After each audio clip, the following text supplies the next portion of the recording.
সরকারি নথিতে রয়েছে এতিমখানা, কিন্তু বাস্তবে এর কোনো অস্তিত্ব পাওয়া যাচ্ছে না।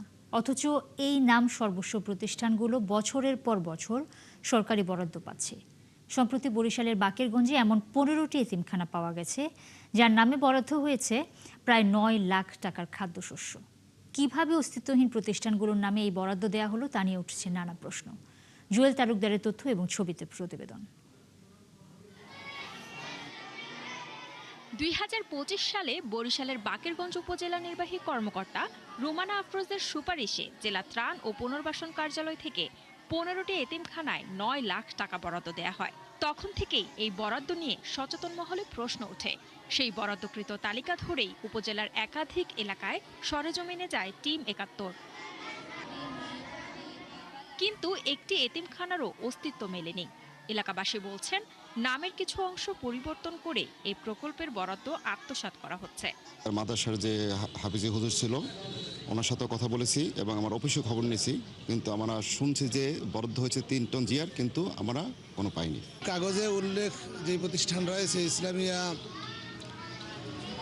হাফিজি মাদ্রাসা ও লিল্লা বোর্ডিং এতিমখানা, এ নামে আমাদের এ প্রতিষ্ঠান না। এমন ঘটনায় ক্ষুব্ধ উপজেলার বিভিন্ন এতিমখানার সংশ্লিষ্টরা। আর এলাকার সচেতন মহল বলছে, এমন প্রতারণার কারণে প্রকৃত এতিমরা বঞ্চিত হচ্ছে। ওই নামের এতিমখানা আমার জানা মতে আমি দেখি না। বা বিভিন্ন ওস্তাদের সাথে কথাবার্তা হয়, কিন্তু এভাবে কোনো নামের তালিকা আমরা জানা নেই। যেটা ধারণা করলাম যে এটা আসলে অন্য নিয়েতে তারা একটা কাজটা করছে, লুটপাট বা অন্য কোনো তাদের চক্রান্ত থাকতে পারে। মাদ্রাসার নাম দিয়া তারপর এভাবে খাচ্ছে।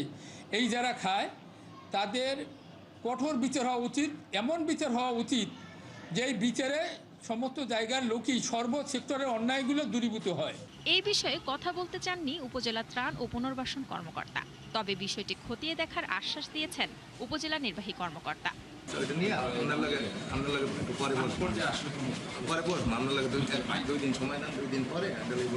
এটা সুনির্দিষ্ট তথ্য নিয়ে আমি পর্যায়ক্রমে পরবর্তীতে আপনাকে স্পষ্ট তথ্য দিতে পারবো। বিষয়টি সুষ্ঠুভাবে তদন্ত করে প্রকৃত এতিমদের পাশে দাঁড়ানোর আহ্বান জানিয়েছেন এলাকার মানুষ। শান্তা ইসলাম, 71।